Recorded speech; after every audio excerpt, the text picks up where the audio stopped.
guys, welcome back for a little more remote learning from the woods here for our main fish and wildlife class.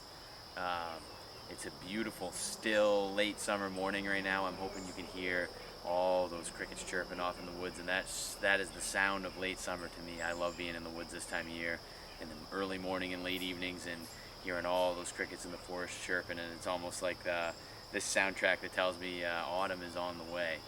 Today is a pretty cool lesson. We've been talking in class about some wildlife success stories from here in North America, and there's so many species that we take for granted nowadays that were once really, really rare, and today we're going to focus in on one of those species. I'm standing next to a wood duck box we have right here in the TA Forest. It was actually built by my father-in-law, and we placed it out here 5 or 6 years ago now, and it's a pretty cool story behind this box that we're going to get into today. So the wood duck was one of those species that you could have chosen for your wildlife success story in class. And these are a bird that were once on the brink of extinction here in North America and today are extremely common. Many of us may have never seen one though, because they're not like a mallard or some other ducks that do well living in and around humans in suburbia. They prefer to live out here in the woods, and they are very, very wary, and they hide or flush at the first sign of human interruption. So most of us, or many of us, have never even seen a wood duck, but they are very, very common today. And if you spend some time in the woods quietly observing in a marsh or in a wooded pond like this, you'll often see them. So wood ducks were once on the brink of extinction, and that was because of loss of habitat and overhunting. It's a common story with many of our species. So as during the Industrial Revolution, as mankind's footprint was expanding on the land, we were deforesting much of the land, and that was a big problem for wood ducks because they rely on old dead trees that we call snags for reproduction. They actually nest in cavities in trees. They're one of the few North American ducks that do that. So they rely on a hole in a tree to nest, and if we're cutting down all the trees, and especially the large dead standing ones, we're removing all of their nesting habitat.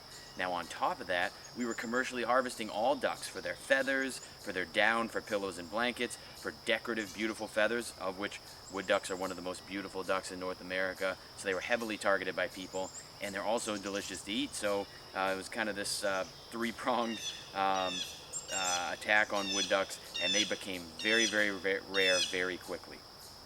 Now they were brought back in a few different ways. Number one, early in the 1900s, we had the Lacey Act, which prevented the transportation of migratory birds across state lines and essentially eliminated that market hunt for all ducks. That helped wood ducks.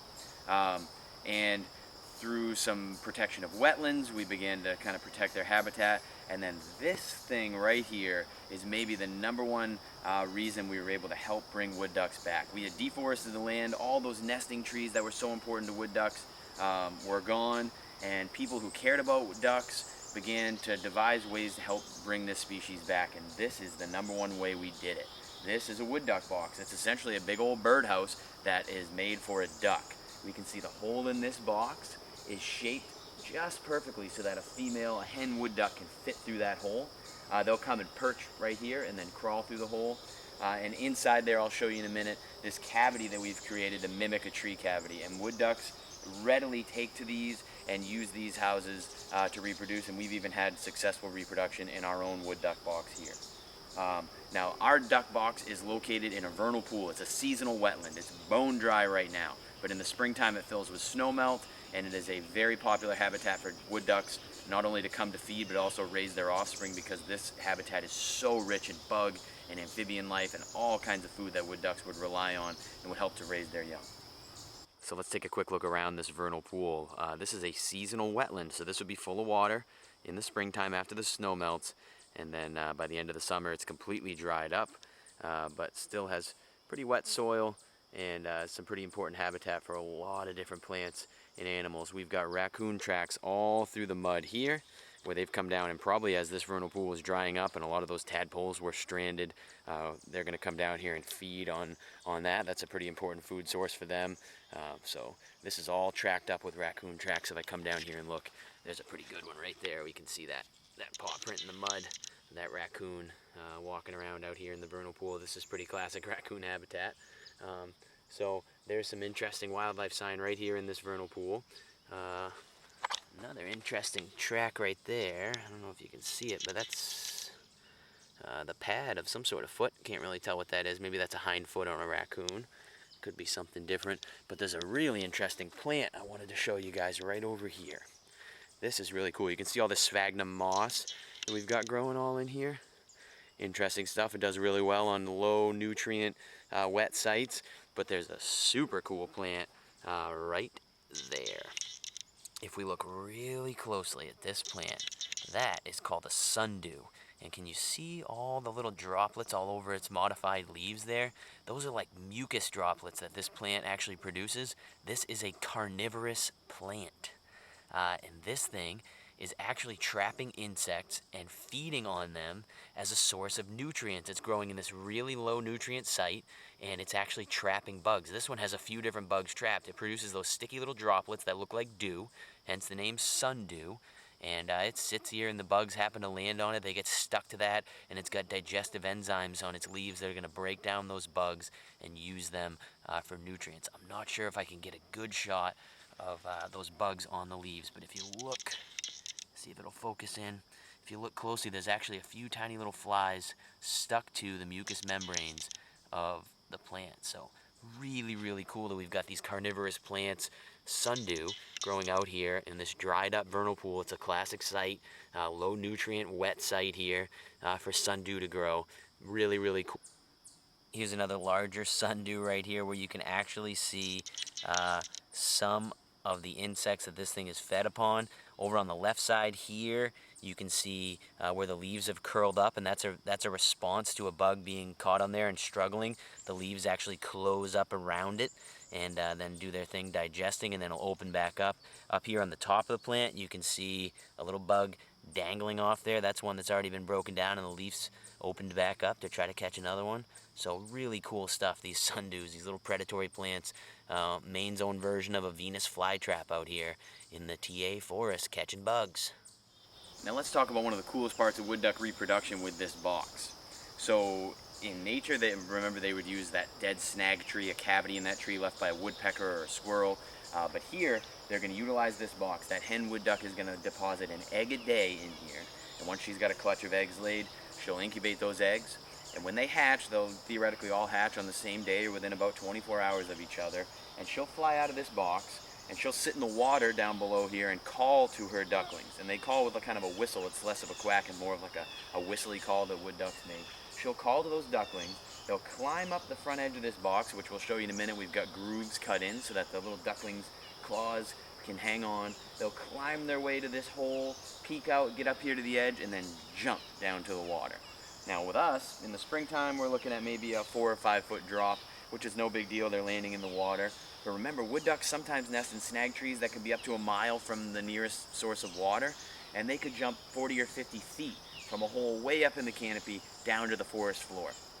It seems really dangerous and scary, but when you think about it, the mass of a tiny, tiny little fluffy day-old wood duck is so small, and their air resistance is so high, they actually have a very slow terminal velocity, and they kind of just flutter to the ground, and they land with very little force, and they do okay hitting right into the leaf litter on the forest floor.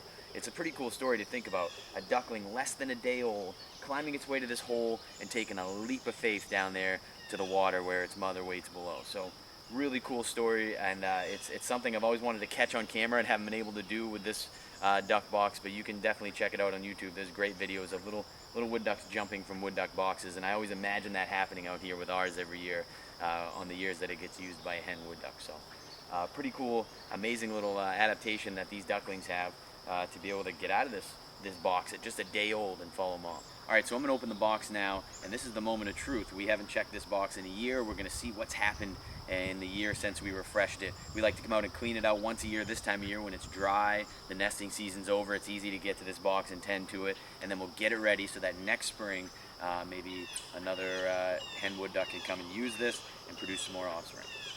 So let's open it up and see what's going on in here.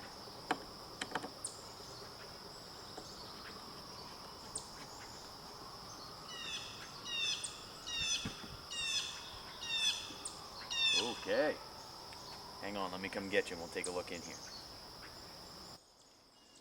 Alright, so this is a first here on checking the box today. You can see the shavings that we put in this box normally to allow a little bit of a spot for the hen wood duck to lay her eggs upon. She'll usually make a downy nest in there. And in this case, something has come in and piled this thing full of pine needles, some sort of other cavity nesting bird maybe, and we'll take a look in there a little closer in a second. But I have a funny feeling that it was used by a wood duck or maybe a hooded merganser, another duck that utilizes nesting boxes, because we do have an eggshell in there. We can see that little white shell. That's a sign that we've had some eggs hatched in here, which is a good sign from the wood duck perspective. But if we look, a wood duck would not do this. They don't build a nest out of pine needles. I'm not sure what would have done this, but if we look in, try to show you here, we can see maybe a nest that was raided by something. That looks like an egg that didn't hatch. There's like yolk and stuff in there. This nest box may have been raided by some sort of predator somehow.